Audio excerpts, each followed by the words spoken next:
So anorexia nervosa is a very serious problem, and the United States really leads the way. We get another medal in that one.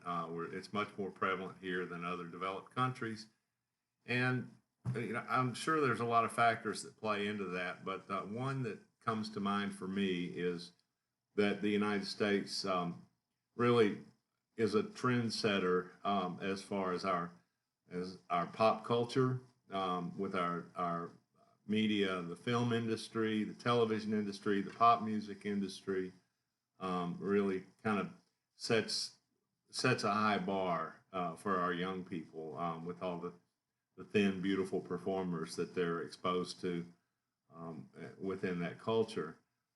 Um, and as far as growing prevalence among children and adolescents for anorexia nervosa, there's a lot of factors that play into that. But I'm going to key in on the fact that kids are maturing at a much earlier age than in the past.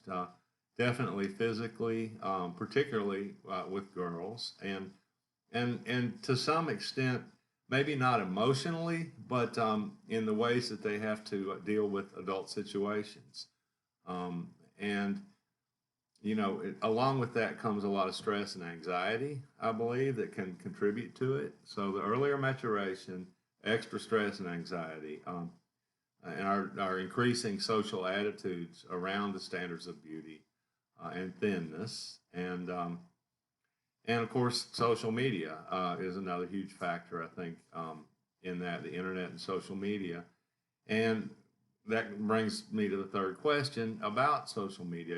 Factors within that play into the rise in the prevalence are definitely the fact that when you're on the internet, you're kind of looking at pictures of everybody else's best life, and when you compare yourself to that, you're going to kind of get some less than and unworthiness feelings, and want to do something about it. And you have peer pressure with more media and more contact with peers, and of course bullying. How devastating it must be to see online when somebody is made a comment about you, like you're fat or you're ugly. So that all plays into it, and that's all I got today.